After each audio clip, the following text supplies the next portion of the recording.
大家好，这里是 Peter 汉语，我是郭老师，关注我不迷路。今天我们继续练词2500。好，我们来看一下第一个生词。第一个生词是达成，这是一个动词，它的意思呢就是达到或者是得到的意思。但是呢，它不是达到什么目标，也不是达到什么这个标准。那么它呢，一般是指的就是什么？我们在商量什么事情以后然后达到了就是这个什么意见统一呀，或者是达到了什么样的一个结果，商量的结果啊。来，我们看一下它的应用。我和妻子达成协议，决定离婚。我们的意见终于达成了一致。第二个生词答辩，答是答复，辩是辩论。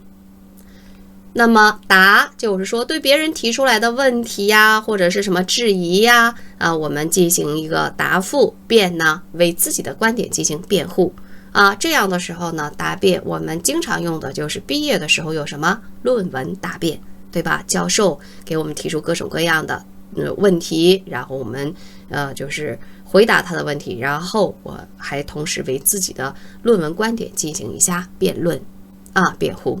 好，看一下它的应用。我明天论文答辩，请你注意答辩时间。第三个生词答复，答复是对别人提出的问题或者要求进行回答。好，看一下应用，请你给我一个正确的答复。我答复他的询问。第四个生词打包，这是一个动词。打包的意思就是我们用纸包装袋或者什么东西把需要包装的东西给它包装起来，这个就是打包在饭店吃完饭，我们可能会有一些菜没吃完，我们希望带回家或者是说带走，这个时候我们就可以说什么？服务员打包。搬家的时候家里的东西特别多，那么也是把它包装起来，就是打包。好，我们来看一下它的应用。他们忙着打包搬家的行李。这几道菜请帮我打包。第五个生词打官司。官司是一个名词就是有诉讼诉讼，明白吧？在法院这样的诉讼。打官司呢就是进行诉讼两个人之间有什么发生什么事情了然后需要解决有人来进行一个判决或者裁判，这个就是打官司。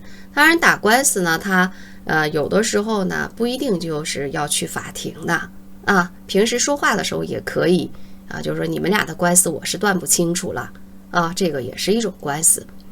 好，看一下它的应用。他要在这件事上打官司。我们可以找一个好律师和他们打官司。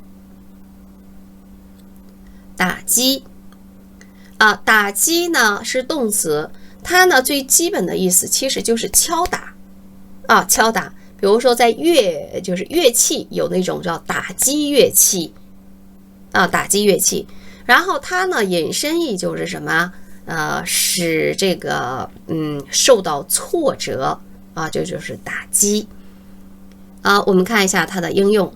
爸爸的失业给家人带来了很大的打击。金部长总是在大家面前打击我的自尊心。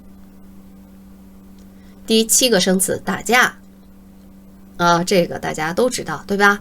打架，没打过架的人我觉得好像不太多吧就是不一定说打得头破血流，但是可能都会有那么一次两次动手的这样的机会，是吧？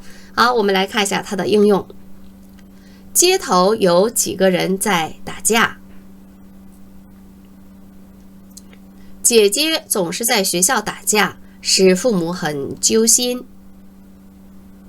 第8个生词，打量。这个打量，它可不是打人啊。那么打量的意思呢，就是说仔细的去观察啊，仔细的去观察。好，我们来看一下它的应用。他仔细的打量着这个人。我们俩互相打量着。第9个生词，打猎。就是去山上或者是野外去抓捕那些鸟啊、兽啊之类的，就是打猎啊。那么专业的这些打猎或者以这个为生的，我们就叫他猎人。好，我们来看一下它的应用。队长带着部下去打猎。为了保护野生动物，政府禁止打猎。打仗，打仗呢就是进行战争。打仗和打架比较的时候，打仗呢那就是大规模的，而打架呢就是小朋友之间你打我一下，我打你一下，这也是打架，对吧？但是打仗这个就升级了，就比较严重了，参与的人可能也会比较多。好，我们来看一下它的应用。没有人愿意打仗。他打仗回来少了一条腿。好，我们今天的练词2500到这就结束了。好，谢谢大家，辛苦了，再见。